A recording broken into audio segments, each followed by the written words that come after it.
The Theosophical Society presents Joy Mills in a talk entitled From Concentration to Imagination.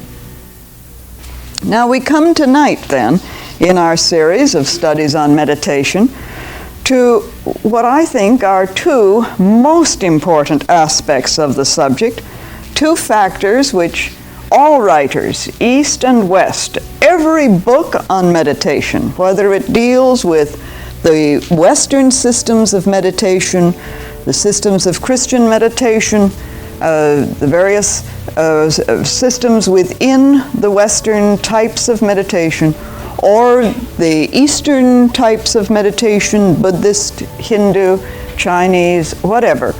All books on meditation agree are two very essential factors that must be involved in the systematic and orderly practice of meditation.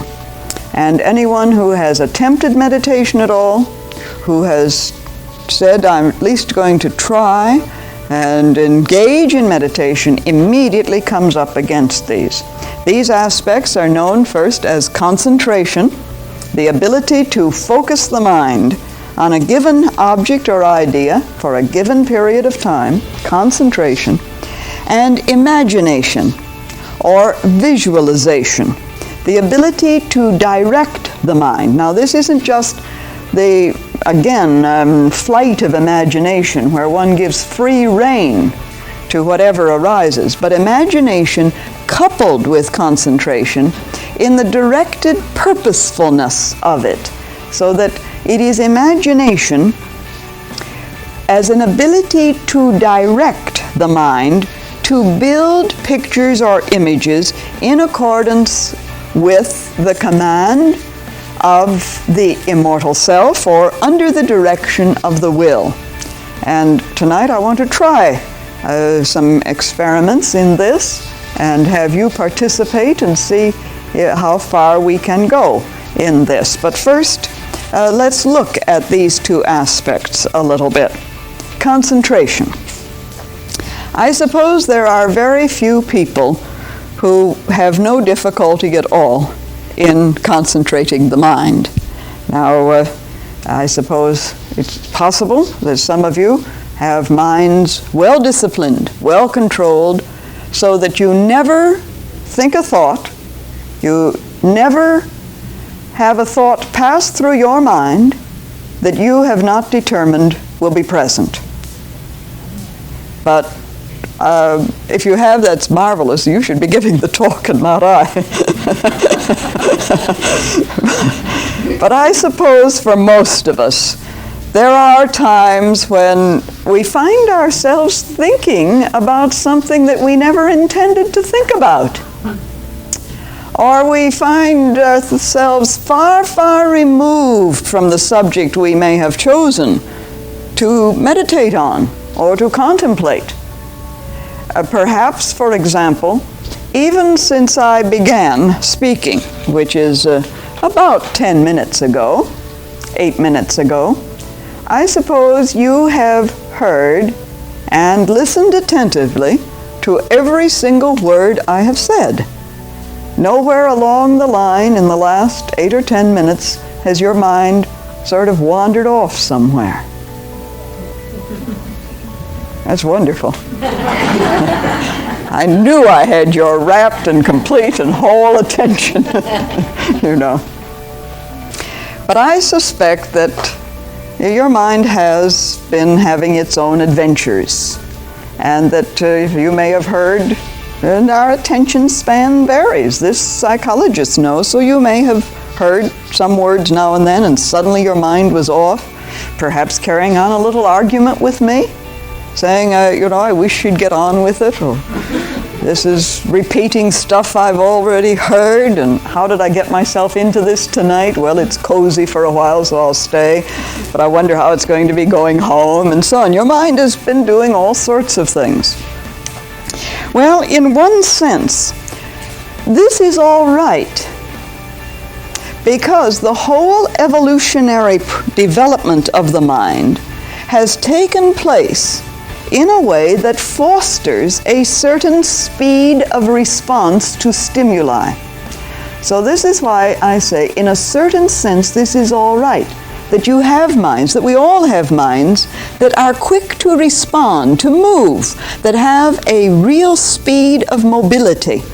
Because the whole evolutionary process in the development of the mind is the bringing about of a condition in consciousness in which there is this kind of speed of response and a mobility of the mind.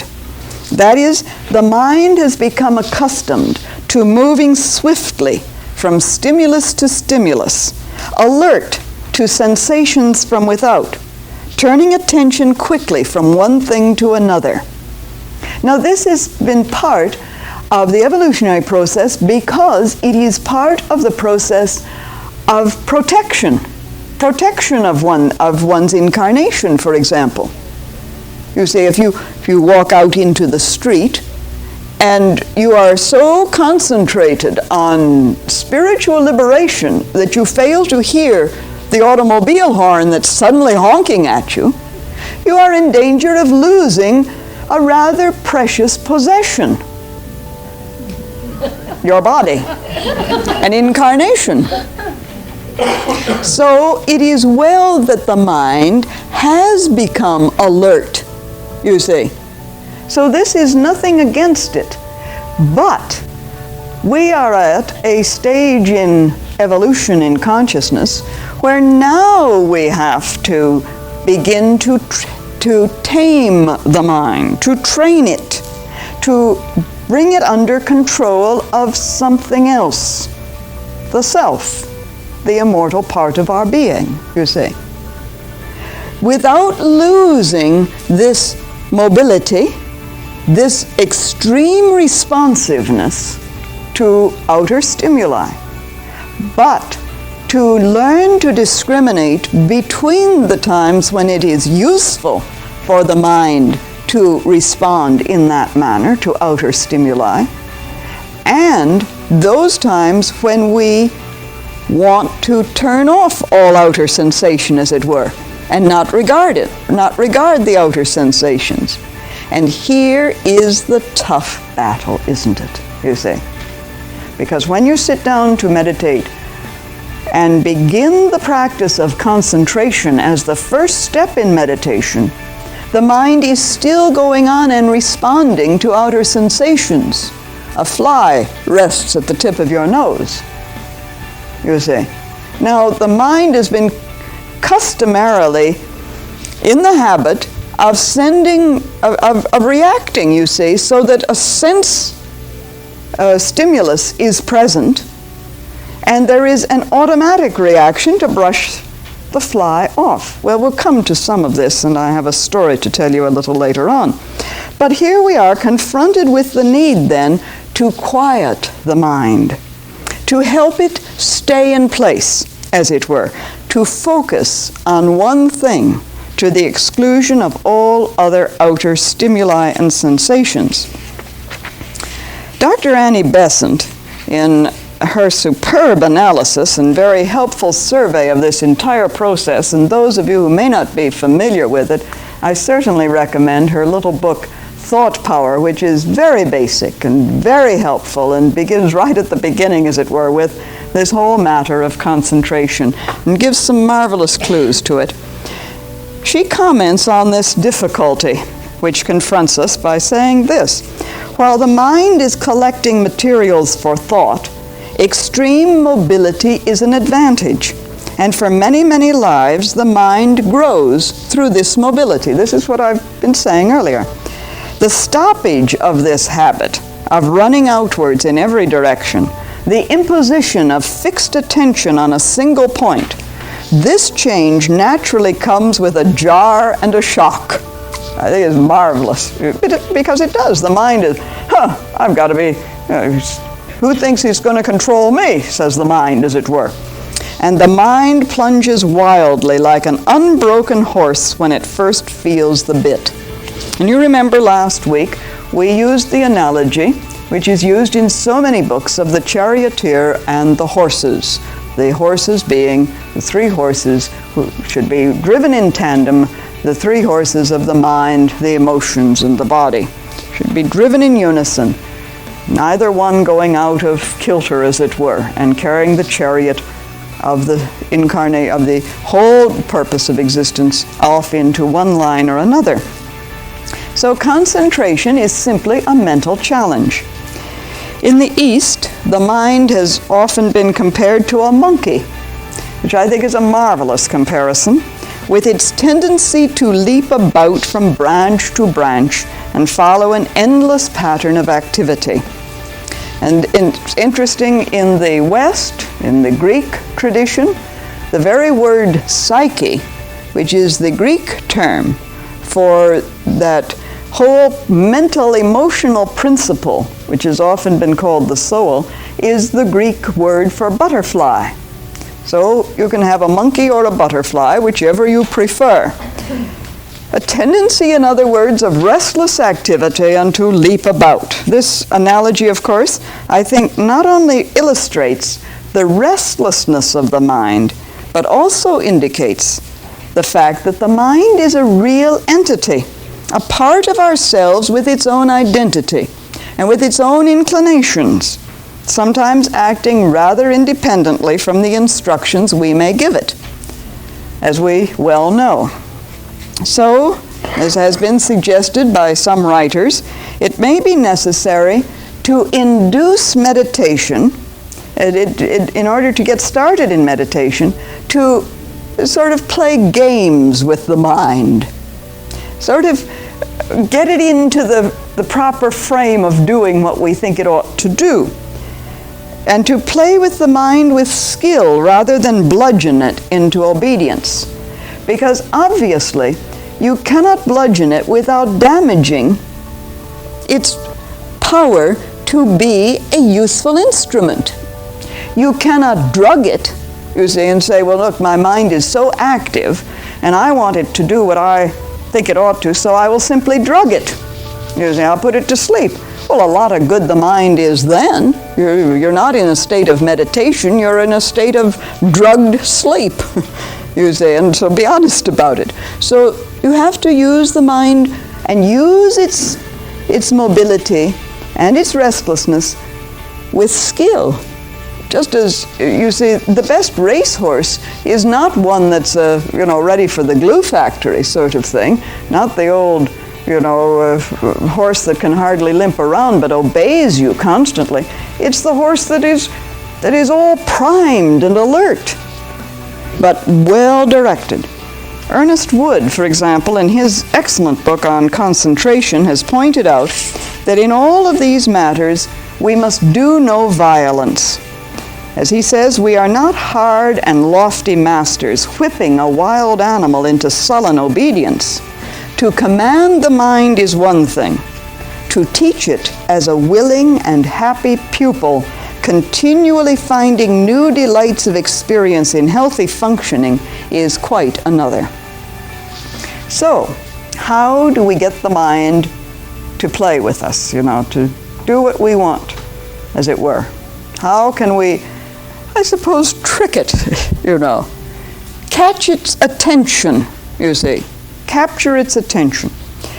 It may be useful, I think, to, in order to engage in the practice of concentration, to intrigue the mind by presenting it with an object or idea which will elicit its cooperation, because the mind is interested in whatever the idea happens to be.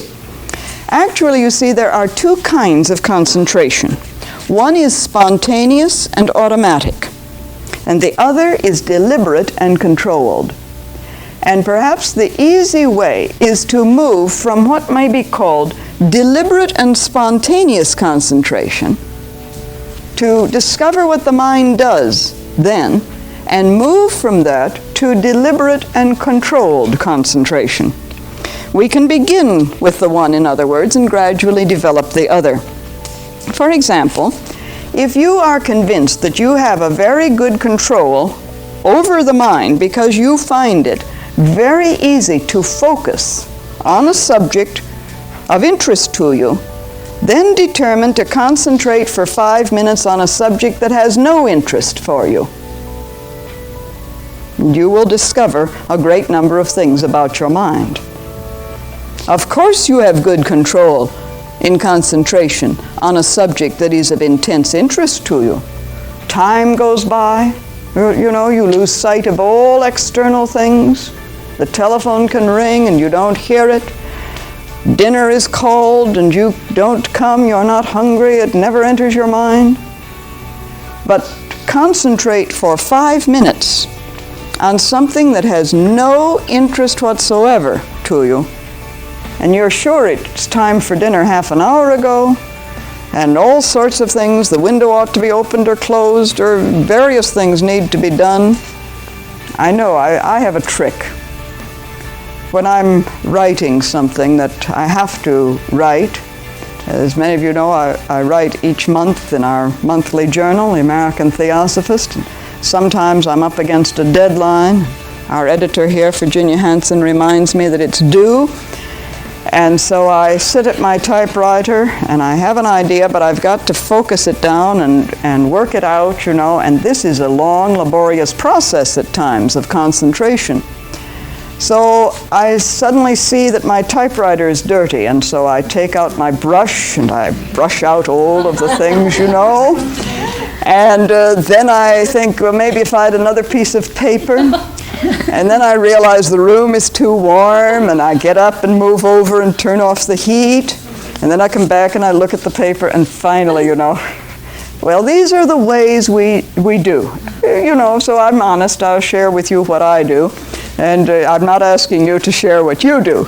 But this is what goes on. Now, you may find, of course, if you really look at this matter of the difference between concentration when you're absorbed in a subject and concentration when you just can't get your mind to focus on it, that there is present or absent one factor.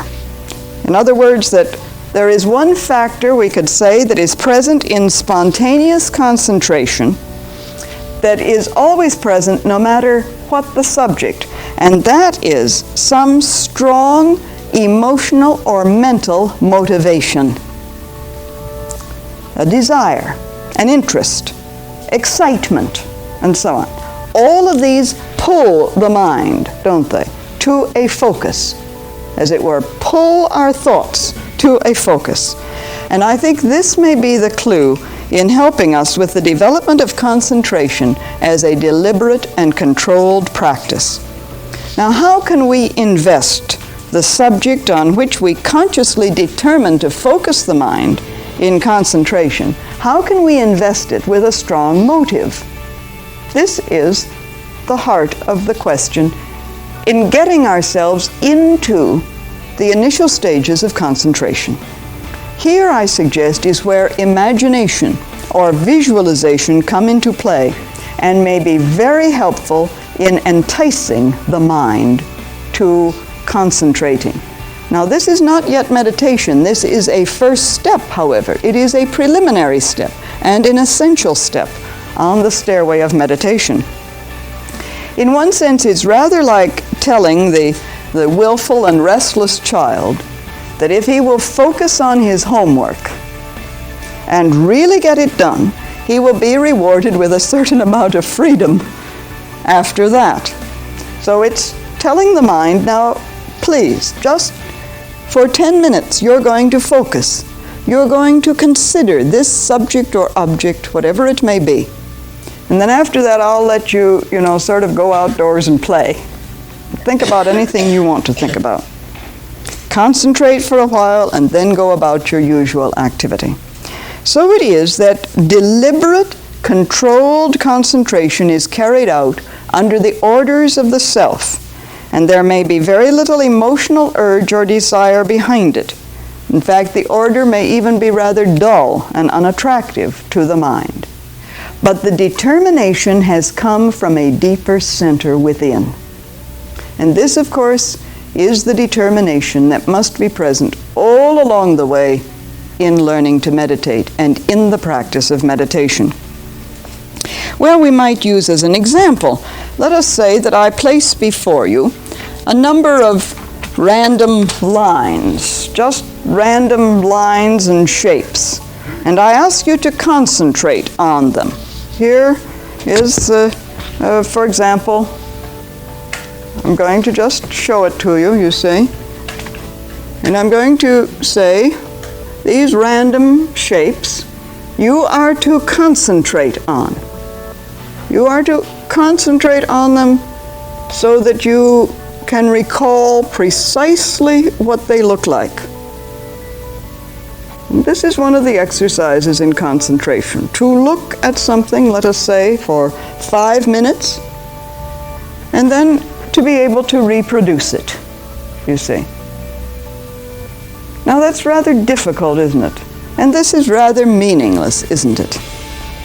But if I suggest to you first, if you can take these two figures here, this rectangle and this rhomboid shape, and you begin to imagine something, can your mind imagine what they are? What do you see there? Let's say just this rectangular shape. What do you see? What do you imagine as you look at that? An envelope?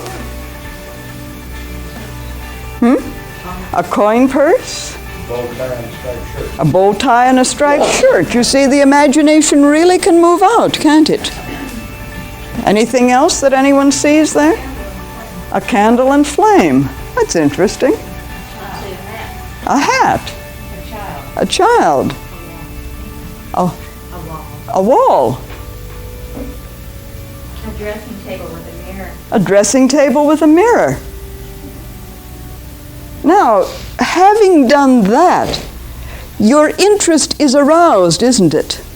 And how much easier to concentrate through imagination, so that when I put this down, you are more likely to recall the shape there, are you not? Now that you have invested it with some imaginative quality, characteristics. Do you see? This is how imagination can be used to pull along the mind towards concentration. Very simple little exercise, but perhaps useful to illustrate this, at least. Because in the process of this exercise of imagination, you find yourself concentrating.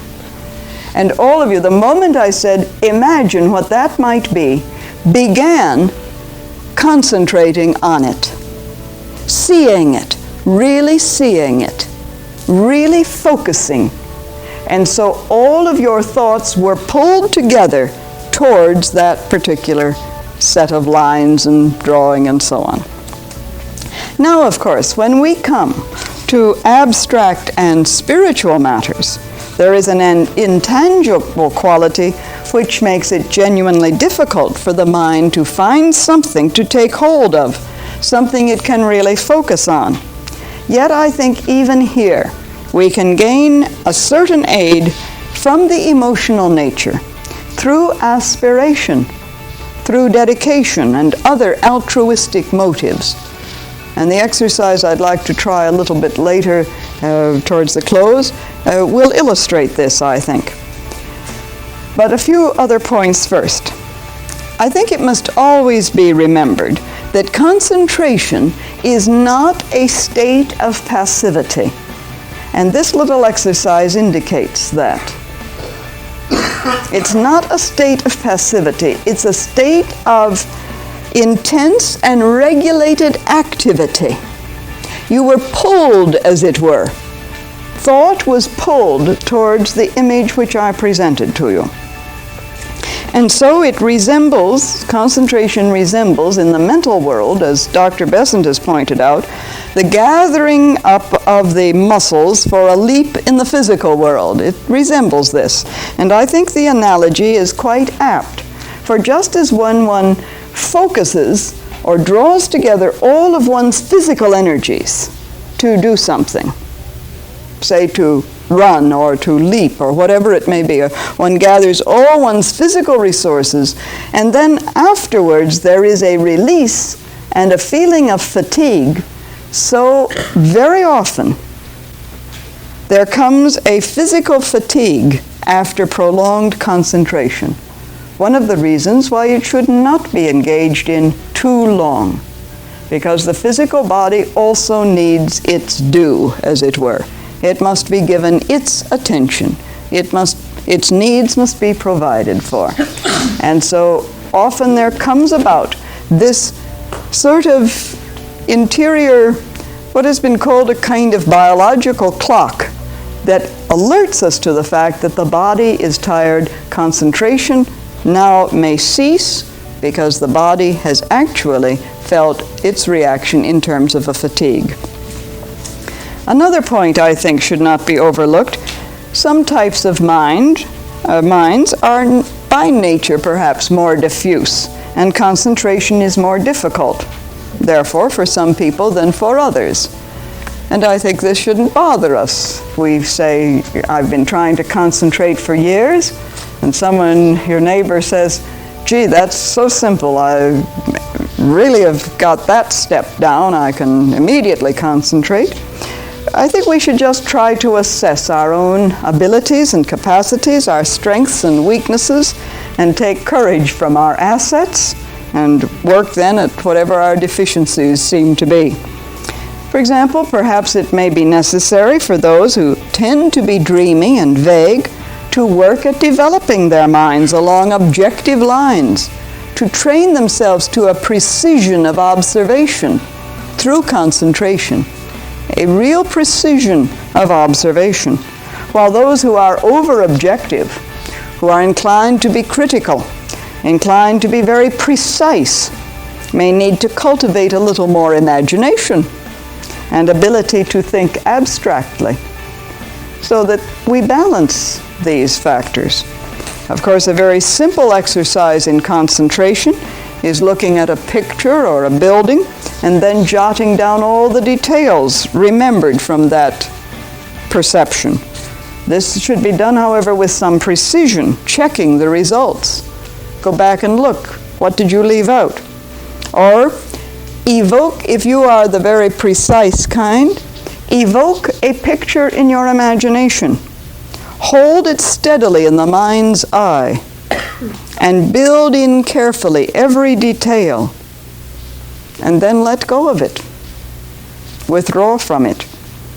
Such an exercise, of course, evokes the power to visualize as well as to concentrate and recall.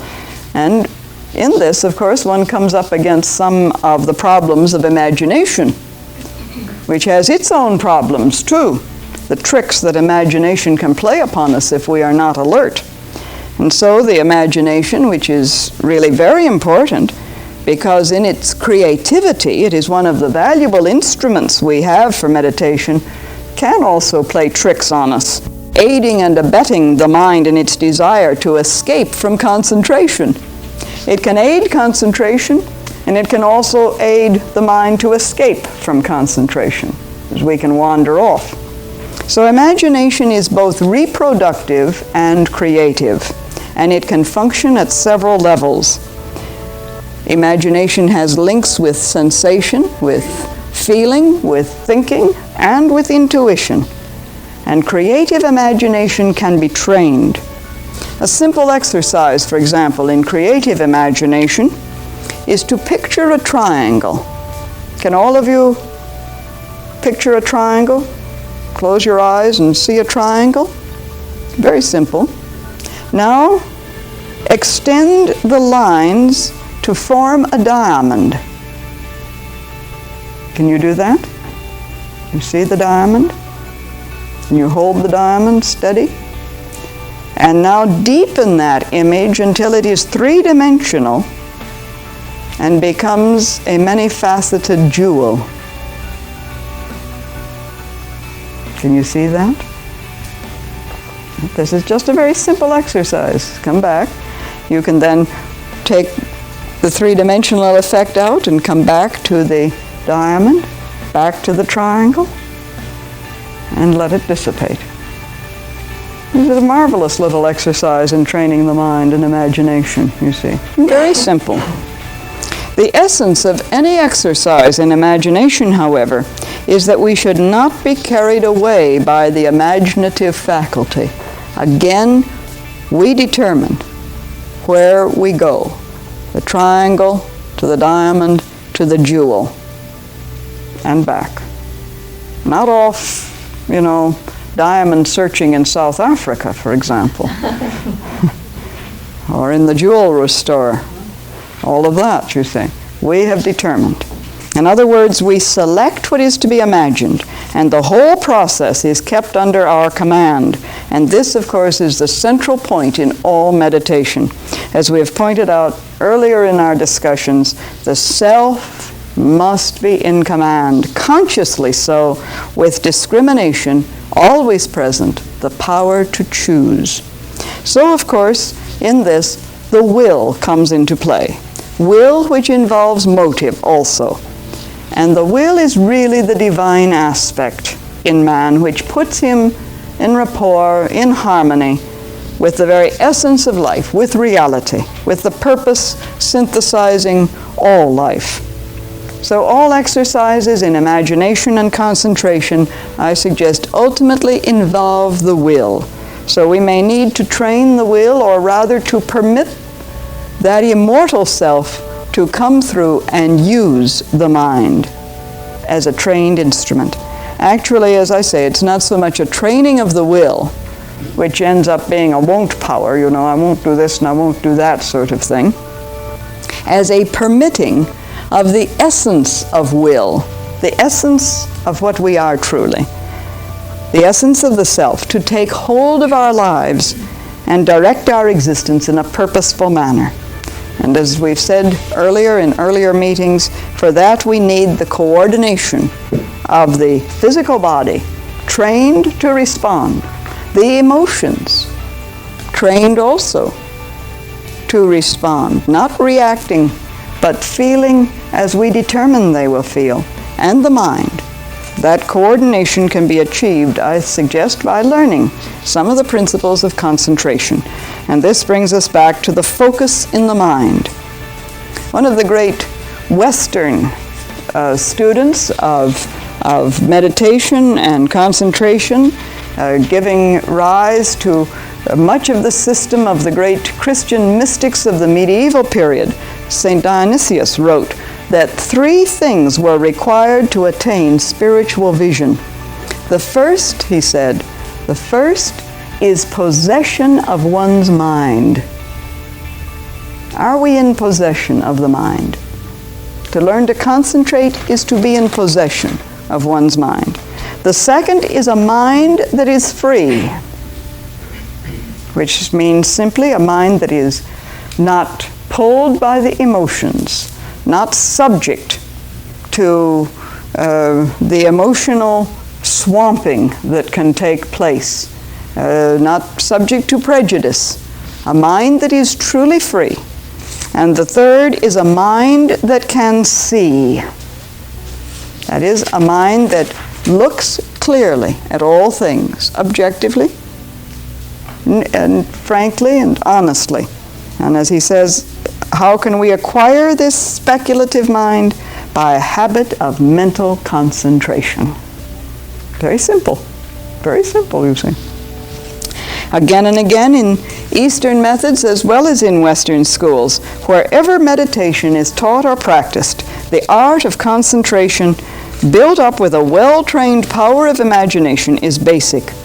Something of the difficulty of the task, and I told you earlier on I'd tell you a little story, and here I'd like to inject it in this matter of the well-trained mind. Something of the difficulty of the task is illustrated by a story that Alexandra David Neal, who did a considerable amount of traveling in the East and has written several works on Tibetan mysticism, she tells about the method used to ascertain the degree of concentration achieved by the Tibetan novice. In one of the schools in Tibet, it is customary in training the pupil to concentrate to place a small burning lamp, burning with butter, on the head of the novice. Now, such a lamp with butter in it burns for a very long time. But of course, the slightest movement of the pupil will cause the lamp, because it's a rather small butter lamp. I don't know how many of you have seen these butter lamps, which are you can get them in India as well as in Tibet. The slightest movement, it would fall off. Well, in this particular case, the Lama or teacher had placed the burning butter lamp on the head of his student, his pupil, and he went off. And the pupil meditated, concentrated, all night. And towards morning, the lamp had gone out. The butter had been exhausted. So he took it from his head and put it on the ground. And when his teacher came back, the Lama naturally questioned him as to why the lamp was no longer on his head. Why was it there on the ground? And he said, well, the flame had stopped. It was no longer burning. I had had it on my head almost the whole night, and the flame was out, so I put it on the ground. And of course the Lama retorted sternly, how could you know that the lamp went out, or even that you had a lamp on your head, if you had reached true concentration of the mind? So of course this is what happens, you see.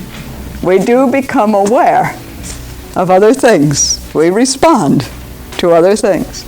And concentration, if there had been absolute concentration, he would not have even known there was a lamp on his head, let alone that the butter in it had been exhausted.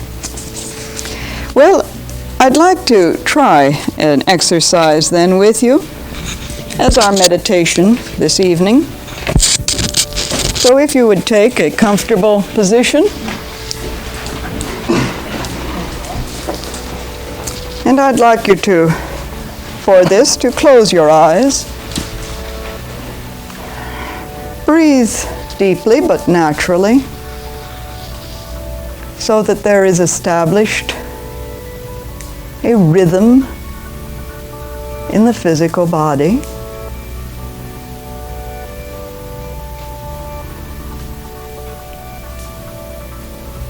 And now imagine a quiet corner on a summer's day.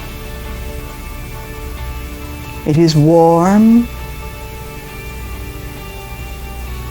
You are going to build a picture of a garden. See the garden. A soft green lawn, rose bushes. In the distance, a little further away, a lake, blue, quiet.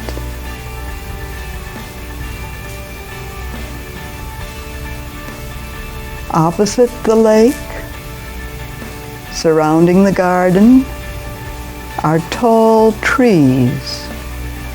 See those trees.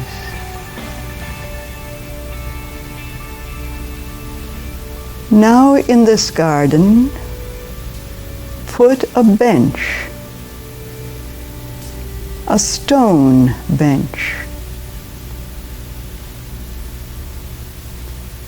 Now you enter the garden. Seat yourself on the bench.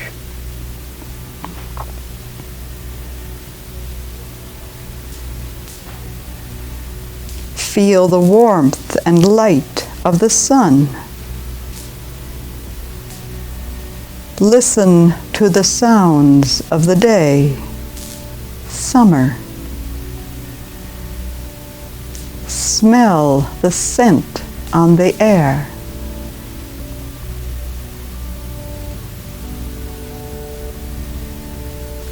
There is peace in the garden.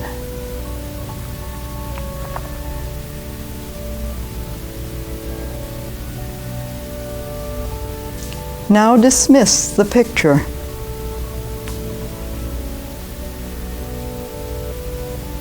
No garden, no bench, no you. Calm, peace, quiet,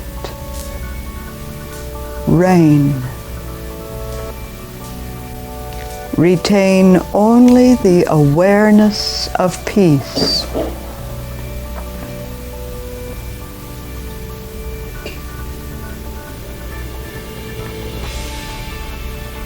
Now bring that quality of peace into your mind, into your emotions, into your body. Your whole being vibrant with peace.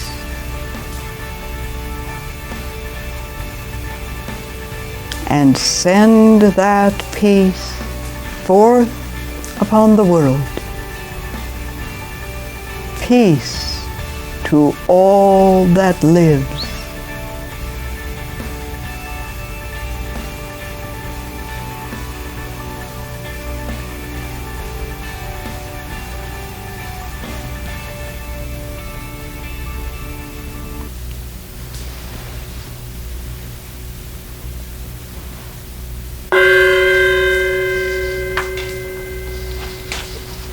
Thank you.